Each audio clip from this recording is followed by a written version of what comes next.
Hi, I'm Michaela and welcome back to my channel. Today I'm going to be talking about how I display and decorate with plants in a very low light home. So something that comes up surprisingly a lot for me is I will tell people what I do and they'll say, oh, I love plants. I would love to have plants in my house, but I just don't get enough light. I think you might be mistaken if you are one of the people who I direct to this video, but you really don't have to live in a big glass box to be able to have a plant-filled home. So my main suggestion, and every time I suggest this to people who don't already do it, if you're somebody who watches my videos regularly and are very entrenched in the plant community, this is probably all going to be really obvious stuff to you, but I mean, you never know, it might not be. So yeah, this is, I guess, a video that's geared more toward a beginner or somebody looking to maybe get into houseplants and they're not really sure where to start. So my main suggestion for people is grow lights. And usually people don't like that suggestion because when I say grow lights, they're picturing the purple grow operation kind of thing. They're not picturing like cute home decor, though I have definitely seen some cute setups with purple grow lights.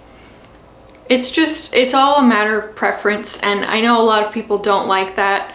In my house personally, I don't like it either, so I'm just kind of going over ways to avoid that.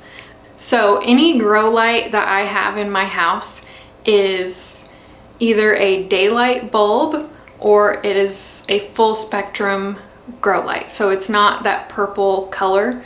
The strip lights that I have in multiple locations, which I'll also show, is 3500 Kelvin. So it's not really too warm or too cool. It's very neutral and easy on the eyes.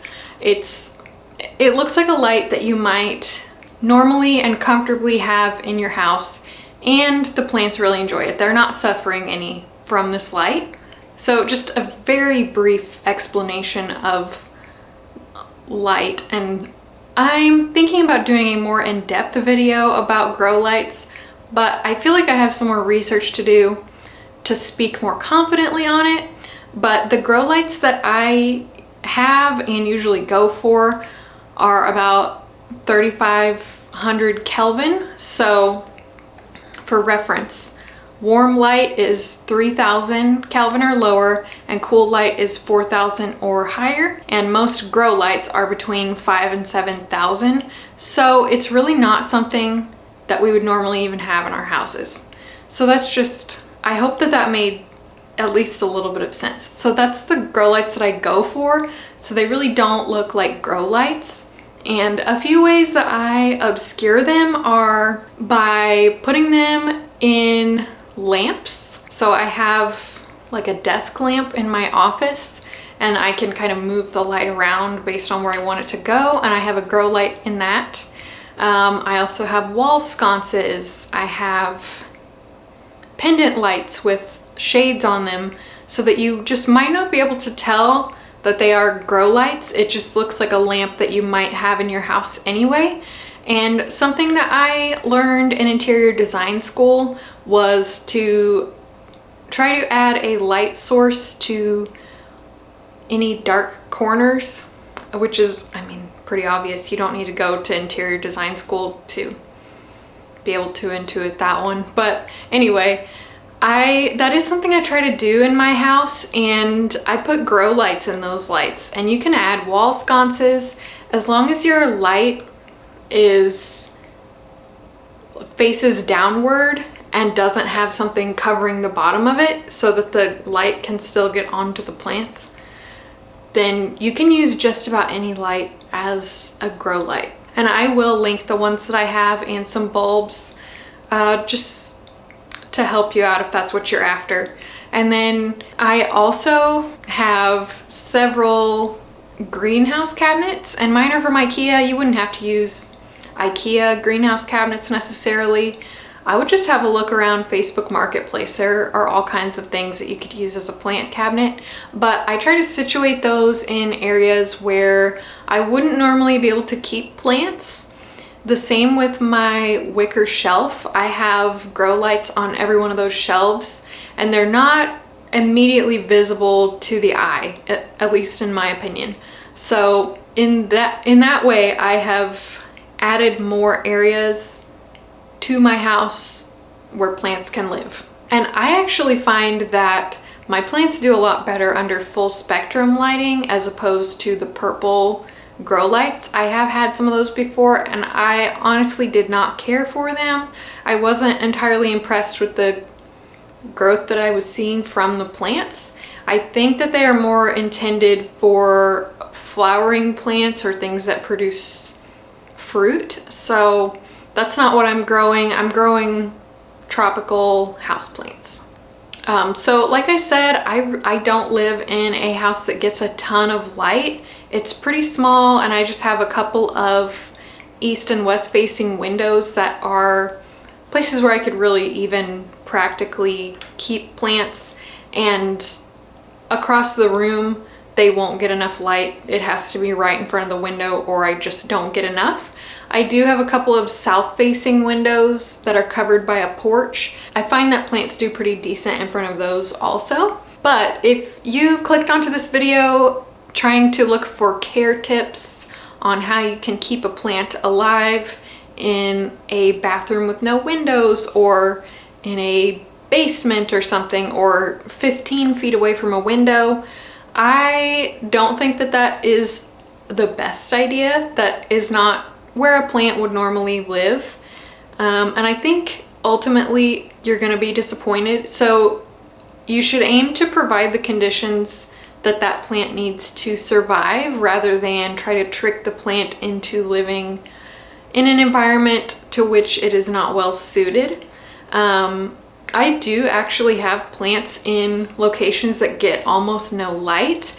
The way that I do that is I have multiples and I switch them out whenever one starts to decline. And mostly this is all golden pothos. Thank you, Mike and Karen, if you're watching this. They're my neighbors and they provide me with ample golden pothos cuttings. So I have some, I switch them out whenever one starts to look like it's gonna need some more light. Also, I keep plants in water in low light because root rot is a huge issue when a plant is not getting enough light because it's not able to intake the moisture that is in the soil. So the roots are probably just going to rot if there is too much moisture and the plant isn't getting any light. For some reason, if you just put them in straight water, it's a different story. Make that make sense. But try keeping them in water and just switching them out. I would really try to avoid keeping cacti or succulents in a really low light location. I don't know why, but for some reason, and I did this too, beginner plant parents really want to get a cactus and put it in a windowless bathroom and water it every day and think that it will survive. It will not. But I feel like it's just kind of a misconception that easy plants are also low light plants. That was a big lesson for me to learn at the beginning of my plant journey. For some reason, I mean, at this point it seems really obvious, but then I really thought that easy and low light were the same thing, and they're really just not. So yeah, those are my recommendations. They're probably pretty obvious, but yeah, get you some grow lights. They don't have to be ugly, and have multiples and just switch them out and nobody's gonna know. That way you can have some greenery in what might otherwise seem like a kind of cold space. But ultimately, I don't think that keeping plants in a low light situation long term is going to be beneficial for you or the plant. I think you'll ultimately just end up being disappointed. And just keep in mind the kind of plants that you're trying to keep in low light. So some good ones are ZZ plants, snake plants, golden pothos, heartleaf philodendron, And if you are going to keep a plant in low light, just keep that in mind when you are watering it. It's not going to need nearly as much water as you might think. So just double check that it actually needs water before you water it if you're not keeping it in plain water. So yeah, those are my suggestions. Hopefully you found it a little bit helpful. It seems kind of obvious, but this is a conversation that I have with people very regularly, so I don't know, it may not be. But thank you so much for watching. Hopefully you enjoyed it. If you did, please like and subscribe and follow me on Instagram at Queen City Tropicals. And I will see you again soon.